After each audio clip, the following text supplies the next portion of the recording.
Décidément, Léa est incorrigible. Elle n'a pas pu s'empêcher de mener sa petite enquête. Et bingo! Une certaine Céline Frey a passé la nuit dans un hôtel le soir de la première répétition. Léa a donc raison. La comédienne disparue a refait surface.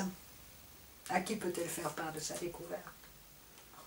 Pas à son proche entourage. Tous se mettraient à hurler devant son obstination.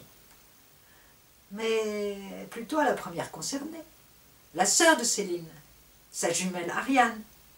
Elle l'appelle, mais celle-ci lui rit au nez des frais. Il y en a des centaines, des pages entières dans l'annuaire, au point que c'en est devenu un nom commun.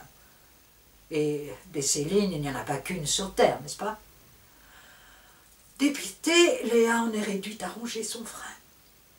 Au théâtre, les répétitions reprennent de plus belle, et le travail est à ce point passionnant que Léa en oublie totalement ses craintes vis-à-vis de Céline. À la fin de la journée, quand elle remonte dans sa loge, elle trouve devant sa porte un énorme et sublime bouquet de fleurs, accompagné d'un petit paquet joliment enrubanné. Des attentions du cher Simon?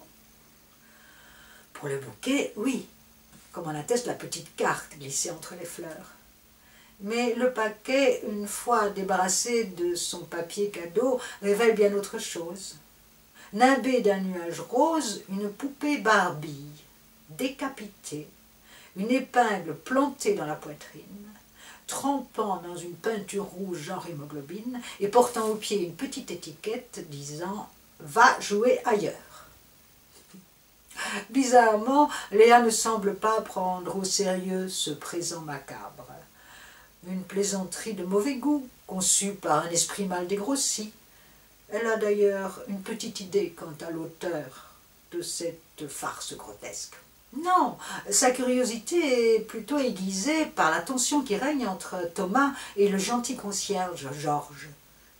Ce dernier semble affolé de ne pouvoir répondre à une demande du metteur en scène, demande que tous deux désirent garder secrète. Qu'est-ce que ça peut être? Qu'est-ce qui peut être à ce point important pour mériter une telle dose d'énervement et demander une telle aura de mystère?